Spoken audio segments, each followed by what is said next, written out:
I folded the envelope slowly that morning. No ribbon, no card. Just clean, sealed white paper, 3 months of rent tucked inside, paid in full. I'd called her landlord the week before and asked for the total. $2. $147. I had the receipt printed and paper-clipped to the bills. No message. I figured she'd understand. I hadn't been home in 2 Christmases. Last year, I told them I was traveling. The year before that, I just didn't reply. But this year, I thought maybe things had softened. Maybe Eliza losing her job, moving into that duplex with the peeling windows, and watching her marriage fall apart would have changed something. Maybe she'd let the performance go for once. The living room still looked the same. Same garland along the fireplace, same white tree with blue ornaments, same scratchy red stockings with glitter glue names from when we were kids. Mine was still hanging Marin in crooked gold glitter, but someone had pushed it behind the plant stand. The gift exchange was halfway through when I stepped forward. I waited until Eliza had finished unwrapping her 3rd surprise of the night, a personalized cheese board from Mom, and then I handed her the envelope. Quiet, no fanfare. "This should cover January through March," I said. She raised an eyebrow, peeled the seal open like she was unwrapping junk mail. Her fingers brushed the money, the receipt. She looked at it, blinked once, and then smiled sharp and showy, the kind of smile she used to pull before a high school debate. "Oh, wow," she said loudly, waving the envelope for everyone to see. "Someone's trying to buy her way back into the family." Laughter broke out like a champagne cork. Not just a chuckle, real full-throated laughter. Uncle Joel clapped. Dad leaned back with his beer. Mom gave that tight little laugh she always did when Eliza landed a jab. And no one, not one person, asked what was inside. I stood there holding my coffee mug, fingers warm on the outside, freezing on the inside. No one said thank you. No one asked what it meant. No one cared what it took to show up with that envelope in the first place. So I reached forward, slipped it back from Eliza's hand without a word, and slid it into my coat pocket. "Good to know," I said. The room went quiet. Eliza blinked. Mom's smile faltered. The heat dropped like someone had opened a window. I didn't say goodbye. I didn't slam a door. Just stepped outside and let the cold night air slap the sting off my face. And the strange part is not a single one of them followed. When people say families drift apart, they usually mean distance or time or politics. But mine didn't drift. Mine selected.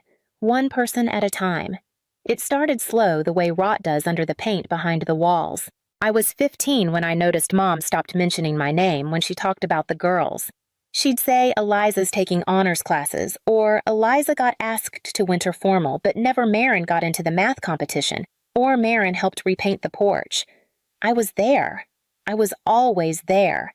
But I was the quiet one, the practical one, the one who packed her own lunch and fixed the Wi-Fi and didn't complain when Eliza's drama took over the dinner table. When Eliza didn't get into Duke, Mom cried for a week. When I got into UT Austin on a scholarship, she said, "That's good. Close to home." I moved into the dorms anyway. By the time I graduated, Eliza was married. Big wedding. Backyard tent, string lights, catered barbecue. I wasn't in the bridal party. I was the girl folding napkins with Aunt Jen and being told not to bring a +1 because space is tight.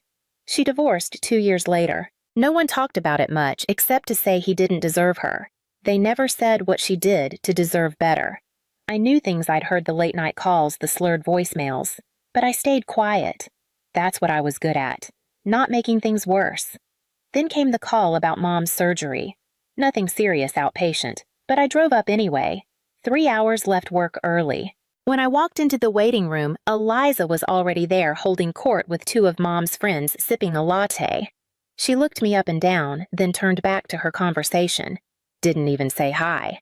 That was the same visit where Dad accidentally let it slip that Eliza had moved into the spare unit on the family property. "She's getting back on her feet," he said, like she was some brave pioneer. I'd offered to help pay Mom's post-op expenses. He said, "That's not necessary. Eliza's already taken care of it. I still sent a check. That was 2 years ago. Since then, I've been more of a footnote than a daughter. I wasn't invited to Dad's retirement dinner. I wasn't included on the group thread about selling Grandma's piano. One day, I logged into Facebook and saw that Mom had updated her profile photo to one of her and Eliza on a beach trip I'd never heard about. I commented, "Looks like fun." The comment was deleted within the hour. That's when I stopped asking to be included. But I didn't stop helping. I still Venmo'd Mom every month for her prescriptions. I still mailed gift cards from Santa for Eliza's kids. I still showed up when Dad slipped on the stairs and needed help fixing the railing. Always as an extra set of hands, never as a name on the guest list. And still, for some reason I can't fully explain, I showed up this Christmas. I told myself it was tradition. I told myself it was time. But I think deep down I just wanted to see if anything had changed. Turns out it had. Just not in the way I hoped. Austin wasn't part of the plan. It was where the job offer happened to be, and at the time I didn't have anything keeping me anywhere else. I took the train down with 2 suitcases and a second-hand laptop. My first apartment was a 3rd-floor walk-up over a vape shop with cracked blinds and a stove that hissed when you lit it. I didn't complain. It was quiet. No one barged in. No one asked why I'd gone. The job was with a legal compliance firm that specialized in infrastructure audits. I learned to speak fluent bureaucrat, became fluent in the language of loopholes and signatures. I got promoted quietly. No party, just a new title in my email footer. That suited me fine. They never asked about it, my family, I mean. Mom would send vague one-line texts like, "Hope you're staying warm," or "Saw on the news Austin had a storm." Never anything more. But when her pharmacy bill went up, she sent me the PDF without a word. Just forwarded it. And I paid. Then came the dentist copay. Then the new tires for Dad's truck. Then the Eliza's phone broke and she's job hunting message. I sent money. I always did. I told myself it was easier than arguing. And it was. Once I accidentally paused a transfer by mistyping my PIN. Mom called within an hour. "Just wanted to make sure everything's okay," she said casually, too casually. The thing didn't go through this month. It was the only time she'd called me directly in over a year. I told myself I didn't mind. I had my own rhythm now, wake up early, work. Grocery shop, read, sleep. No drama, no tension. I had coworkers, a neighbor who said good morning, a mailbox with my name on it. I didn't need more. Then Derek arrived. We met at work, paired on a project nobody wanted, assessing risk compliance on state-owned bridges. He was all sleeves rolled up, speaks in stats, swears at Excel energy. On the second day, he brought me a coffee without asking how I take it, just said, "Figured it couldn't hurt." It didn't. He was the kind of person who remembered which snacks you liked and didn't make a show of it. The kind who asked about your day, then actually listened. He had a rescue dog named June and parents who lived 20 minutes away. When he invited me to their Sunday dinner, I said yes before I could think of a reason not to. They weren't extraordinary people, but they were kind in ways I'd forgotten people could be. His mom made banana pudding from scratch. His dad told slow jokes and always offered seconds. No one asked what my job was or if I was seeing anyone. They asked if I liked green beans and if I wanted the end slice of meatloaf. I did. At first, I didn't tell Derek much. I kept my family vague, just "it's complicated" or "we're not close." He didn't push. Once after dinner, his mom asked if I had any siblings. I said yes. She said, "Older or younger?" I said, "Not sure anymore." The truth was, I didn't know what to call Eliza. We shared blood, a history, a house once. But lately, it felt like I'd been erased from every version of our story. And the strange part, they didn't even seem to notice I was gone. Still, I kept sending money. Not because they asked, but because they never said thank you. And somehow, that silence felt like permission to keep going. A way to still exist, if only on paper. But that night, after the gift exchange, after the laughter, I opened my banking app and saw it clearly. $12,880. That's what I'd sent to my family over the past 18 months. No phone calls, no birthdays remembered, no photos. Just deposits. And in return, they laughed. So I opened Venmo, typed in Eliza's name, entered $1. Caption to match the "thank you forgot," and I hit send. The email wasn't meant for me. That much was obvious. It was a forward, probably by mistake. The subject line read, "Family Property Planning. Next steps, and somewhere in the thread tucked between pleasantries and spreadsheet attachments was a sentence that landed like a stone in my chest. Meeting to finalize usage of the second unit. Assuming Eliza continues sole occupancy. My name wasn't mentioned, not once. Not as a beneficiary, not as a sibling, not even as someone to be looped in. But I knew that unit. The back house behind my parents' place, the one Grandpa paid off in full and left to the girls in equal share. That was his phrase. I remembered it. You and Eliza split that little house. For when the world gets loud. I remembered the key he gave me when I turned 19. I still had it on a ring I never used, and now they were planning to assign it quietly permanently to my sister. Like I never held the other half of the deed. Like I was never even in the picture. I didn't reply to the email. I didn't correct them. I called a lawyer instead. I didn't want to sue. I just wanted the paper trail.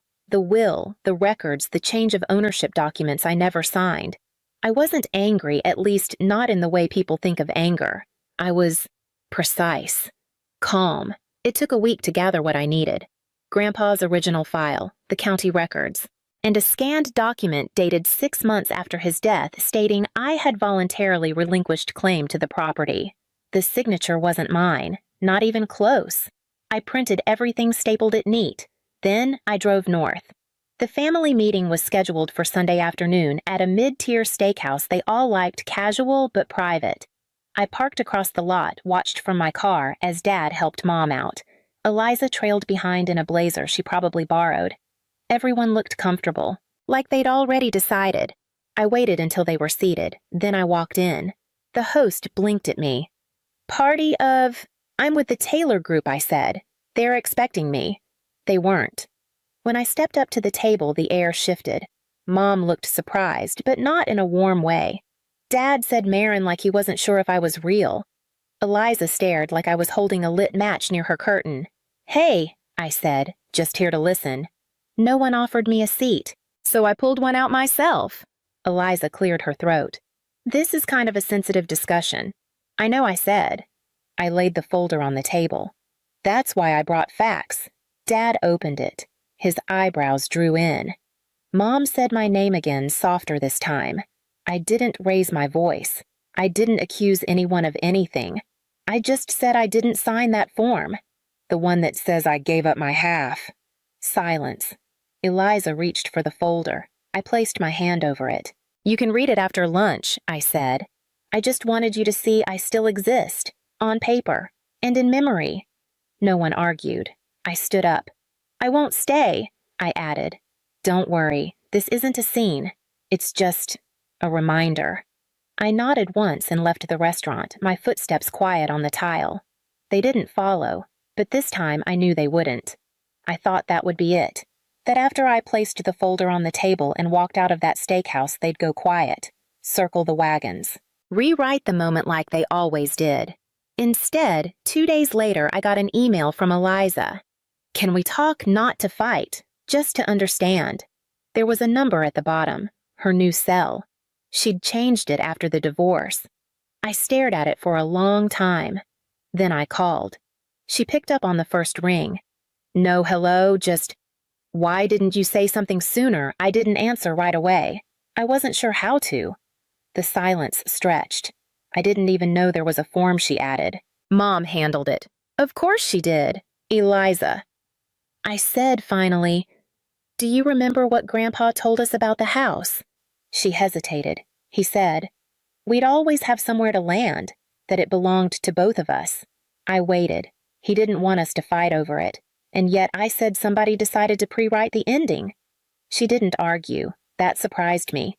"We're meeting again on Sunday," she said. "Same place. Can you come?" I could have said no, but I didn't. This time when I arrived, they had a seat open. No warm welcome, just a space. That was enough. Mom looked tired. Dad had a folder in front of him, mine returned the pages still in order. No one said anything for a long time. Then Mom cleared her throat. "I thought I was doing the right thing," she began.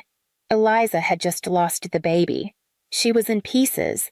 You were far away. We didn't know if you'd even come back." I didn't interrupt. I let her talk. I signed the form. "I know I shouldn't have, but I figured..." It didn't matter, that you weren't interested in any of it anymore. You figured wrong, I said quietly. She nodded. I see that now. Eliza looked between us. What do we do? Dad spoke for the first time. We can amend the trust, he said, have it legally corrected, acknowledge the co-ownership. No one's contesting anything. He looked straight at me. And for what it's worth, I'm sorry. I should have checked. I didn't expect him to say that. Not because he wasn't capable, but because it had never occurred to him he needed to. I'm not here to reclaim property, I said. You can keep the structure. I just want the name restored, officially, and permanently. Another pause. Then Eliza asked, why now? And there it was, the real question. I'm not asking to be part of the family, I said.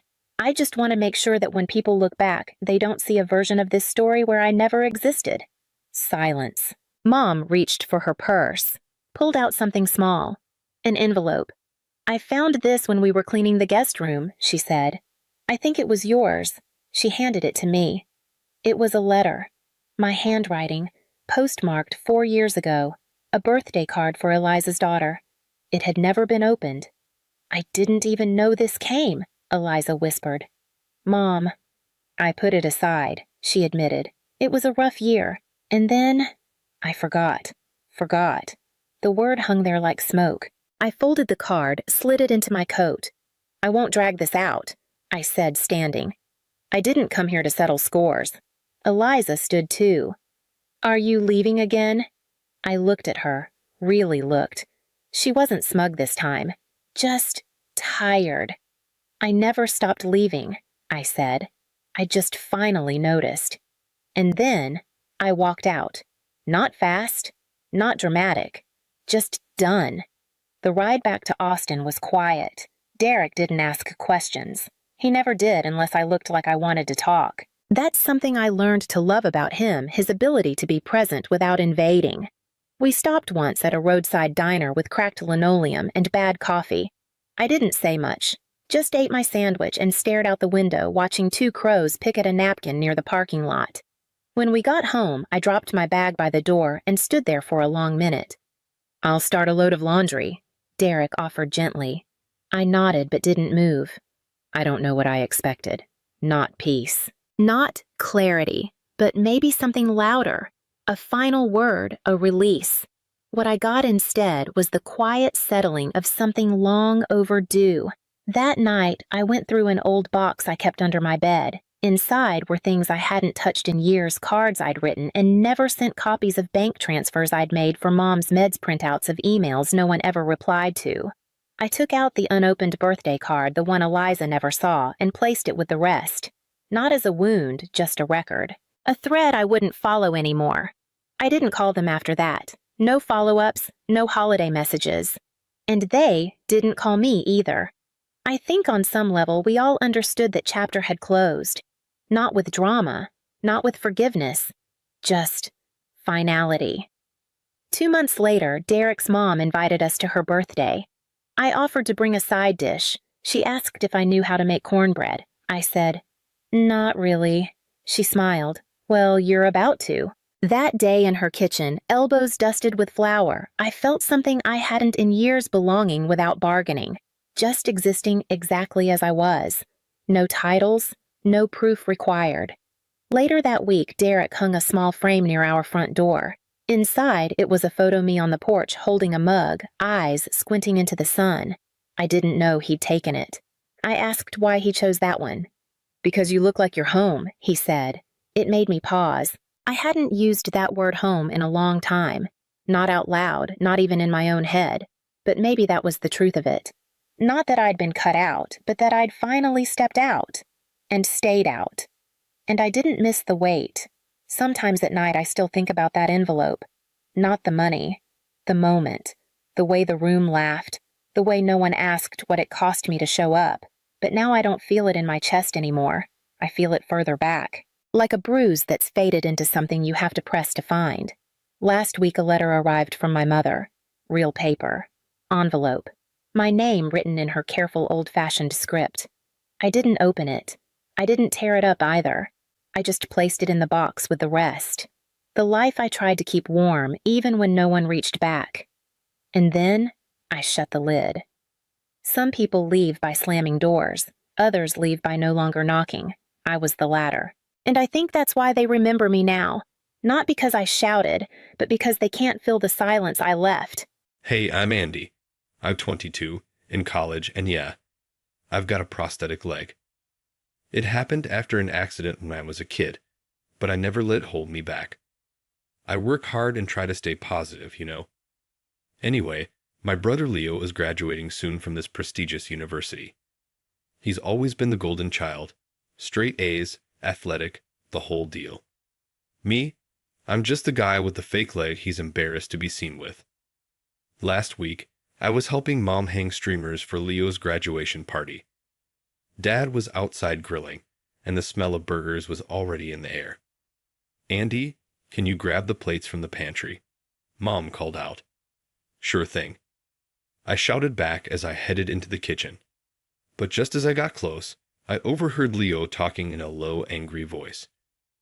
Mom, Dad, we need to talk about the party. I stopped in my tracks, curious. What about it, sweetie? Mom asked. I don't want Andy there, he said. The silence that followed felt suffocating. My heart dropped. What do you mean? Dad asked, his voice tense. I don't want people staring at his prosthetic leg. It's my day. I don't want anything to ruin it, not even him. It felt like a punch to the gut. Was that really how Leo saw me? Leo, that's a horrible thing to say, Mom gasped. It's the truth. I've worked hard for this. Can't I have one day where I'm not just the guy with the disabled brother? Leo said coldly. Son, you can't exclude your brother, Dad replied, but there was no strength behind his words. Please, just this once, Leo pleaded. Tell him he has a doctor's appointment or something. Silence stretched, and I knew what was coming. Fine, Mom sighed. But this is the last time, Leo. You need to be kinder to your brother. I backed away from the door, my heart racing. They were going to lie to me, exclude me from my own brother's party, because I embarrassed him. I felt tears prick at my eyes as I made my way to my room.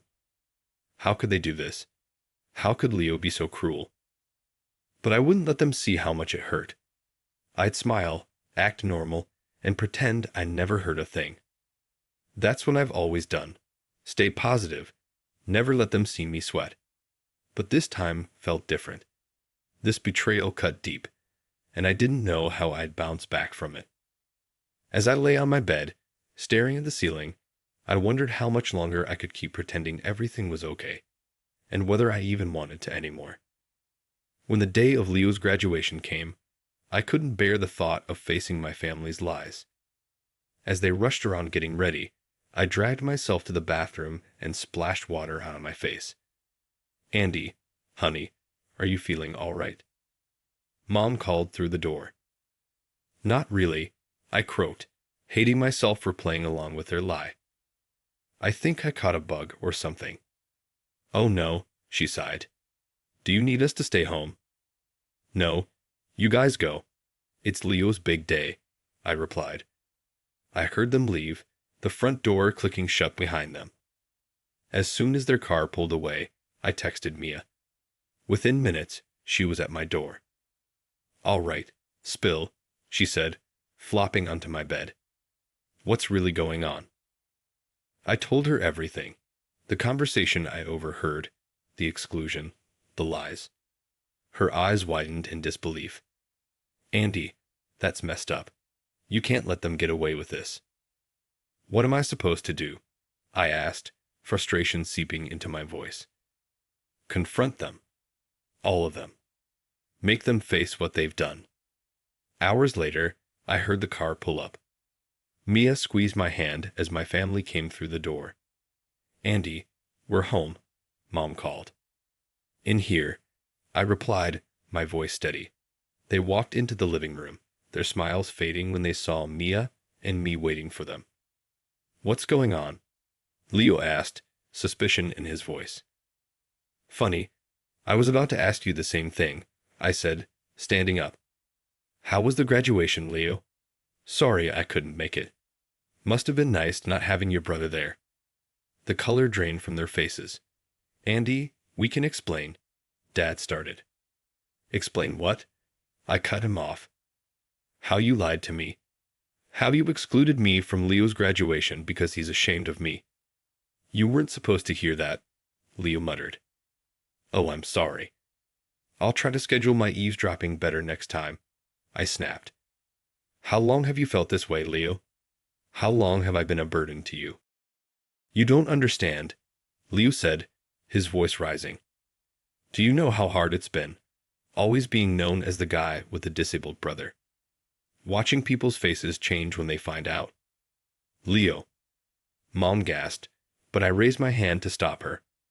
No, let him finish. I want to hear this. It's always about you, Andy, Leo continued, years of resentment pouring out. Poor Andy. Brave Andy. What about me? What about what I want? What you want? I laughed bitterly. You've always gotten what you wanted. The grades, the scholarships, the perfect graduation. Was it worth it?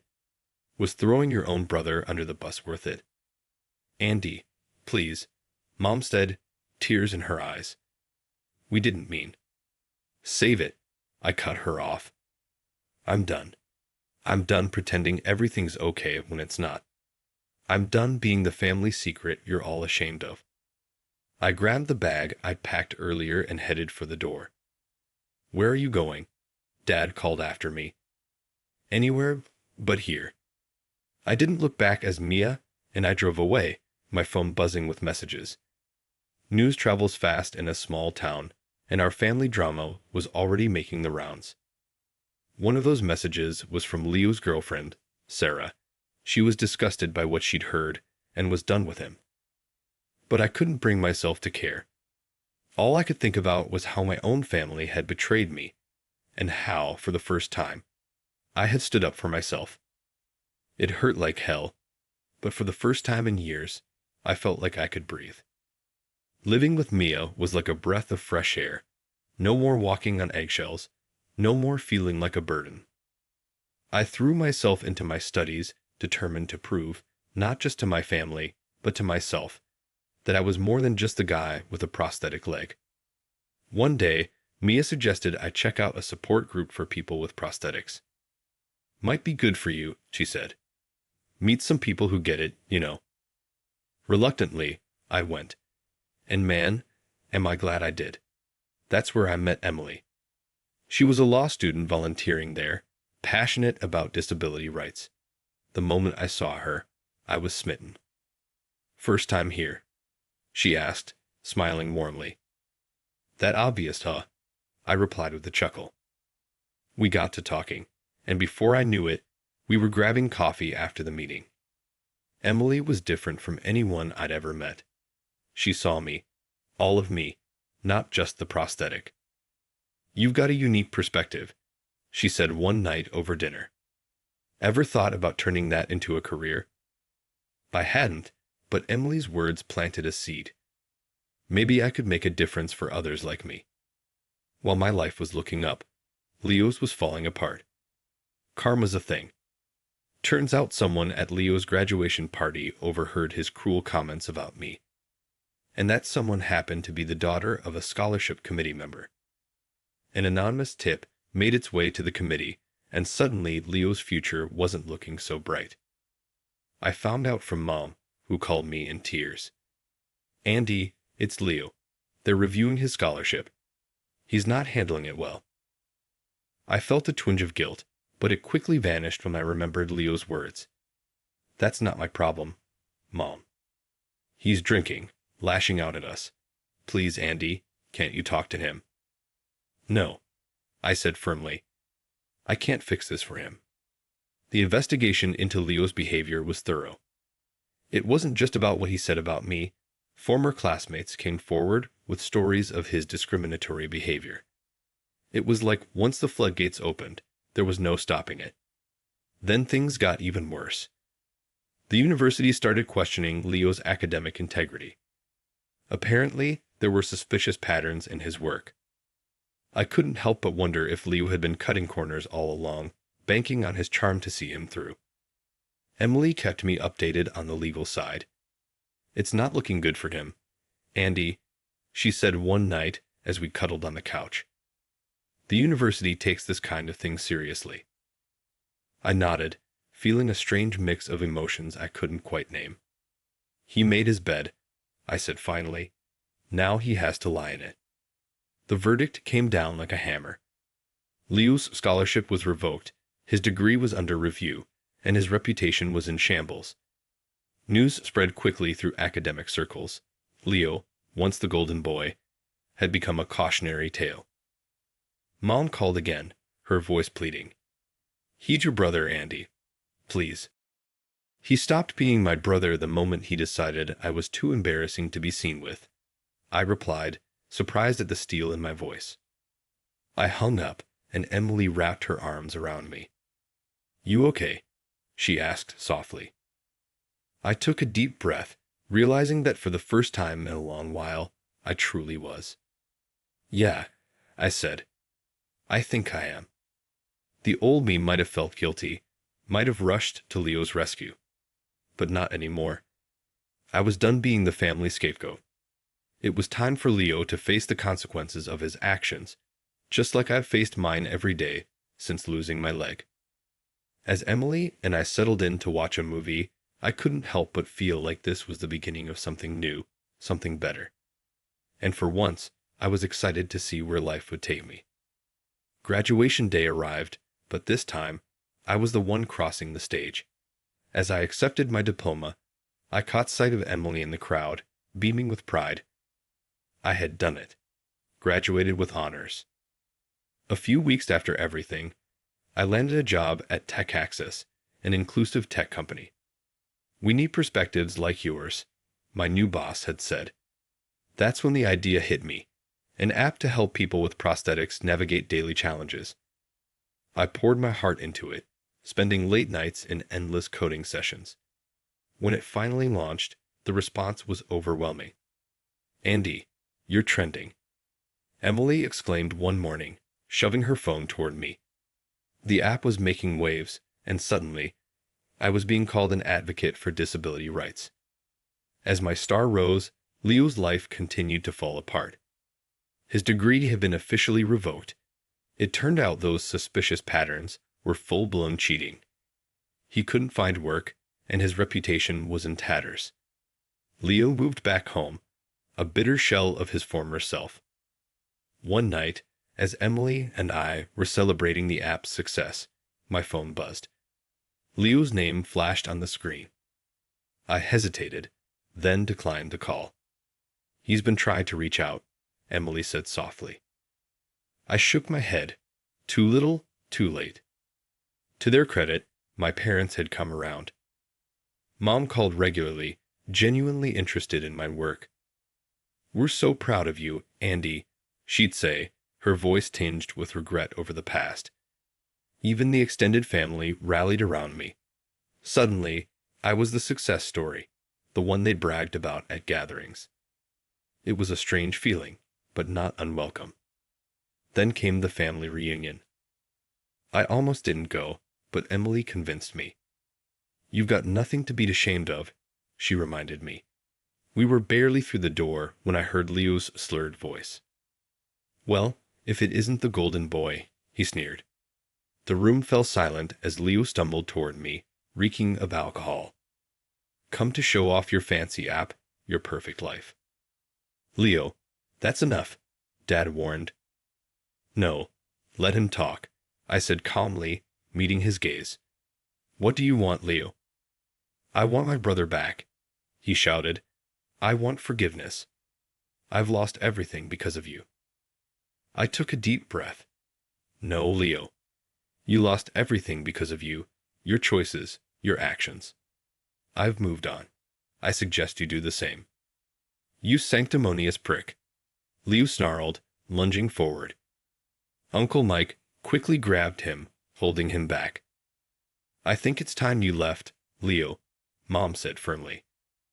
As they escorted him out, I felt Emily's hand slip into mine. She squeezed gently, and I squeezed back, grateful for her unwavering support. The next year flew by in a whirlwind of success and personal joy. Emily and I got engaged, and now, as I stood on stage at a disability rights conference, I saw her in the front row, her hand resting on her growing belly. "Our app has helped thousands," I said into the microphone. "But we're just getting started. There's so much more to do." As I spoke about resilience and self-acceptance, I couldn't help but think of Leo. Last I heard, he was working as a janitor, still bitter and alone. Part of me felt sad for him, but I knew I couldn't fix his life for him. In the end, I concluded, looking out at the sea of faces, it's not about overcoming disability. It's about embracing who we are, all of us, and demanding that the world make space for us. Because we belong here, just as we are. The applause was deafening, but all I could see was Emily's smile. As I stepped off the stage and into her embrace, I knew that whatever challenges lay ahead, we'd face them together. And for the first time in my life, I felt truly, completely whole. Now, I want to hear from you. Do you think Andy made the right choice by refusing to forgive Leo? Or should he have given his brother another chance? How far should family loyalty extend when someone has repeatedly hurt you? Share your thoughts in the comments below. The evening air was rich with the aroma of roasted chicken as Maria and I hosted a family dinner in our warm suburban home. The table was beautifully set, candles flickered gently, and a soft murmur of conversation filled the room.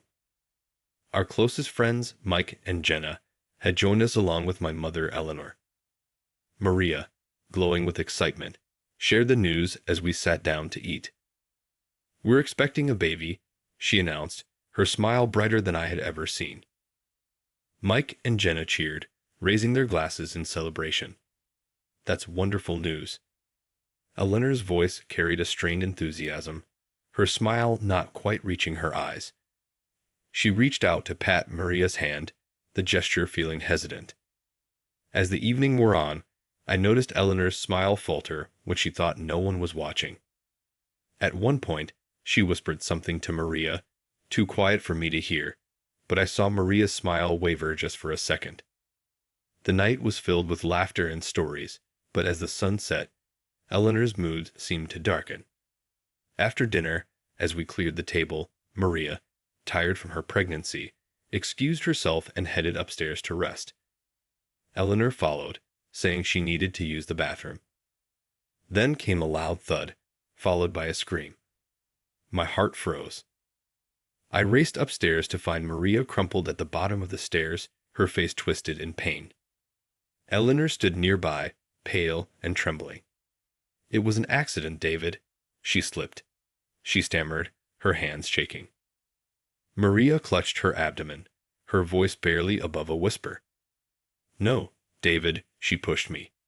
She said this child should never have been conceived. As Mike dialed 911, Jenna and I rushed to comfort Maria. The sound of distant sirens echoed in the night, but the storm inside me was far louder. My mind struggled to process what had just happened, the horror of realizing the hatred my own mother had concealed. When the paramedics arrived, Maria was carefully placed on a stretcher, her hand gripping mine tightly. I made a silent vow as she was wheeled toward the ambulance. No matter what, I would protect my family. Eleanor watched from the doorway, her expression unreadable as the distance between us grew into a chasm I knew would never be bridged. In the sterile light of the hospital, I paced beside Maria's bed, the steady beeping of the monitor a small comfort that our unborn child was safe. The doctors reassured us Maria would physically recover, but the emotional wounds were harder to heal. The image of her falling, of Eleanor standing over her, haunted every quiet moment. A few days later, I returned home to gather some of Maria's belongings.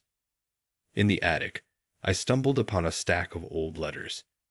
As I read through them, the words on the pages made my stomach turn. They were from my mother, written to an old friend, filled with disdain for my marriage to Maria. She had expressed her desire to prevent the birth of her mixed-race grandchild. her words dripping with hatred. Armed with the letters, I confronted Eleanor. She sat in her usual chair by the fireplace, a book forgotten on her lap. Her eyes, once warm, were now cold barriers. I held the letters up, my hands shaking. Why, Mom? How could you? Eleanor took the letters, her hands trembling as she read aloud her own words. I did it for us, David. For our family's future. To protect our legacy. Our legacy? I nearly choked on the words. There is no legacy worth preserving if it's built on hate. Eleanor's face crumbled as she tried to reach out. I thought I was doing the right thing. I thought I could change things, make you see. See what? That your prejudice is justified. My voice rose, incredulous. No, Mom. I can't let you hurt my family anymore. Eleanor's tears flowed as I turned to leave, her cries fading into the background as I packed a bag for Maria. The drive back to the hospital was a blur, the city lights flashing. As I grappled with the betrayal, word of what Eleanor had done began to spread through the community. Neighbors who once greeted her warmly now crossed the street to avoid her, and her friends from the book club stopped calling. The isolation that surrounded her was of her own making, and though harsh, it was necessary. At the hospital, Maria began to wake. I held her hand, the connection between us stronger now, forged in the fires of what we had endured. We'll get through this, I promised, my voice steady, a vow not just for the present, but for the future and our growing family.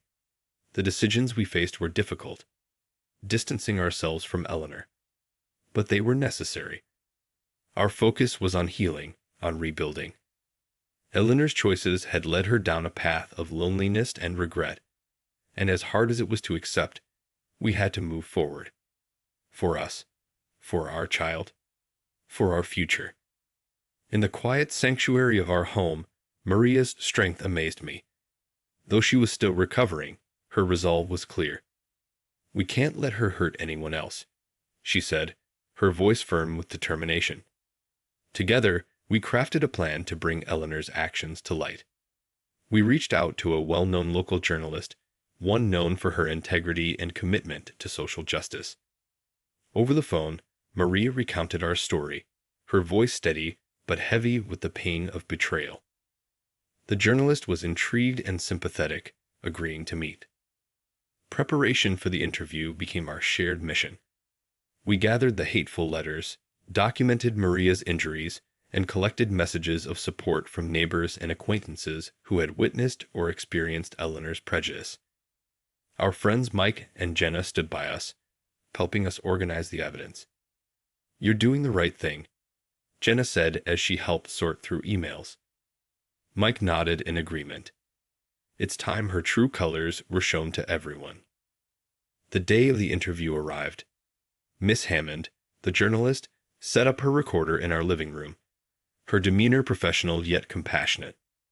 Maria spoke first, recounting the incident, the discovery of the letters, and the impact of Eleanor's actions on our lives. I followed, sharing my perspective, my voice heavy with the weight of a son's betrayal. I never imagined my own mother could harbor such hatred, I admitted, the gravity of the situation hanging in the air. Miss Hammond listened carefully, occasionally asking questions that cut straight to the heart of the matter. When the interview concluded, she packed up her equipment and promised, I'll make sure your story is heard. You're not just speaking for yourselves, but for everyone she's hurt. The article went live a few days later, its impact immediate and explosive. Local media picked it up first, and soon after, national outlets followed. Eleanor's racist actions, once hidden behind closed doors, were now exposed for all to see. The community's reaction was swift. People who had once respected her were now her harshest critics. Her reputation, built over decades, crumbled overnight. Eleanor reached out to us, her messages filled with a mix of apologies and pleas for understanding. But the damage was done. Her standing in the community was shattered, her social circles closed off, and the public outrage ensured she could no longer wield her prejudice without consequence. Maria and I watched as the story unfolded, a mixture of relief and sadness washing over us. We had exposed the poison that had festered in the shadows, but it had come at the cost of a family torn apart. Yet, in this newfound quiet, we found our strength. Our commitment to each other was renewed, our bonds unbreakable, and our resolve to protect our family stronger than ever. The weeks following the article were tumultuous, but it was necessary. Eleanor, once a respected figure in our community, now faced the harsh reality of her actions. Neighbors who once greeted her with smiles turned away in disgust, unable to reconcile the woman they thought they knew with her revealed prejudices. Her friends distanced themselves, unwilling to endure the social ostracism that came with being associated with her. She eventually put her house on the market, the forlorn for sale sign standing stark against the manicured lawn, a symbol of her precipitous fall from grace. Amidst these upheavals, Maria and I made a decision for our future. We packed our belongings, hearts heavy but hopeful, and moved to a new city, one celebrated for its diversity and inclusive spirit. Here, we found open arms and welcoming hearts, a community that accepted us without hesitation. Our neighbors celebrated the richness of diversity, understanding that the fabric of a community is strengthened by its varied hues, not in spite of them. Inspired by our experiences and the lessons we had learned, Maria and I became advocates for racial tolerance and family safety. We spoke at community centers and schools, sharing our story, not to reopen old wounds, but to prevent others from enduring similar pain. Our message was clear. Hate, if allowed to fester, can destroy families and communities, but awareness, empathy, and proactive kindness can heal and protect. As our new life took root, we welcomed the birth of our child, a beautiful, healthy baby boy. Holding him in my arms in the quiet of the nursery, with Maria resting beside me, I felt the weight and lightness of our journey. In this peaceful room, with the soft hum of a city that embraced all, I reflected on the painful but necessary path we had walked. Cutting ties with my mother was the hardest decision I had ever made, but as I looked down at my son, his tiny chest rising and falling in peaceful slumber, I knew it was the right one. We had chosen a future where love wasn't bound by blood or biased by heritage. A future where our son could grow up knowing that his worth wasn't tied to the color of his skin, but to the content of his character. In this new beginning, I found closure. The pain of the past, while not forgotten, was now overshadowed by the joy of the present and the promise of the future. We had stepped away from the toxicity to protect what was most precious: our family, our future. As our son grew, he would learn of our journey, not as a tale of sorrow, but one of strength, of the unyielding power of love over hate. In the quiet moments between the soft coos and gentle smiles of our child, Maria, and I shared a look of deep understanding. We had weathered the storm and, in its wake, found not just survival, but life, thriving, unabashed, and unafraid. Now that our story has come to a close, I leave you with a question. Do you believe cutting ties with family is justified if it means protecting your own? It was not a decision David and Maria made lightly, and it's a reality many might face under extreme circumstances. What would you do in their shoes? Please share your thoughts and experiences in the comments below.